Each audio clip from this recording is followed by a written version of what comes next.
সালটা 1902, জুলাই মাস। শেষ নিঃশ্বাস ত্যাগ করেন স্বামী বিবেকানন্দ। তারপর থেকে উত্তর কলকাতার বিভিন্ন বাড়িতে মা সারদা ছিলেন অস্থায়ীভাবে। তখন স্বামী শারদানন্দ ছিলেন রামকৃষ্ণ মিশনের সাধারণ সম্পাদক। তিনি মায়ের স্থায়ীভাবে থাকার জন্য বাগবাজারে বাড়ি তৈরির উদ্যোগ নেন। উত্তর কলকাতা মানেই যেমন আহিরটোলা, উত্তর কলকাতা মানেই তেমনি শ্যামবাজার। আবার উত্তর কলকাতা মানেই বাগবাজার।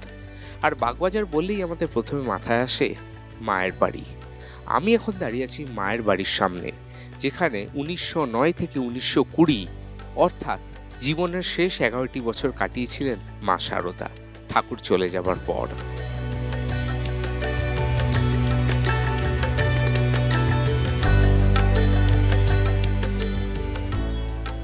1 নম্বর উদ্বোধন লেন, বাগবাজার, কলকাতা 7,03,000। শ্রী শ্রী রামকৃষ্ণ লীলা প্রসঙ্গ লেখার যে টাকা পাওয়া গেছিল, সেই টাকা দিয়েই মায়ের বাড়ি হয়। সবাই এই বাড়িতেই আসতেন মায়ের সঙ্গে দেখা করতে। নন্দলাল বসুর মতো একাধিক কৃতি মানুষেরা এসেছেন এই বাড়িতে। আলিপুর বোমার মামলা থেকে রেহাই পাওয়ার পর বিপ্লবীরা একে একে এখানেই এসে মাকে প্রণাম করে গেছিলেন।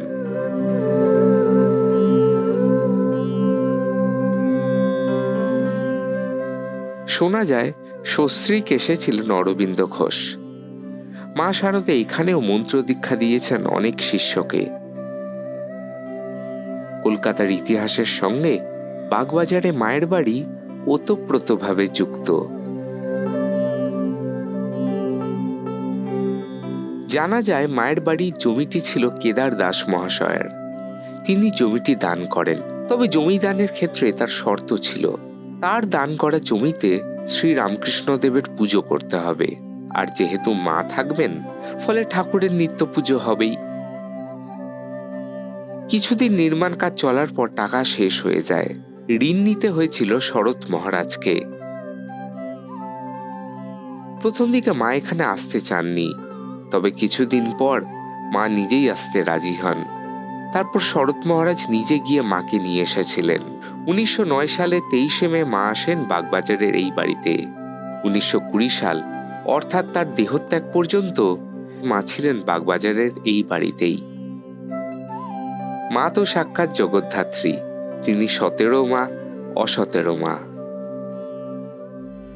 ভক্তদের কাছে ধীরে ধীরে এই বাড়ি হয়ে উঠেছে পবিত্র তীর্থক্ষেত্র। বিশ্বজুড়ে ঠাকুর, মা, স্বামী বিবেকানন্দের ভক্তরা নিত্যদিন এখানে ভিড় করেন। ভক্তদের বিশ্বাস, এই বাড়ির প্রতিটা ধূলিকণায় মিশে আছে মায়ের কৃপা এবং আশীর্বাদ।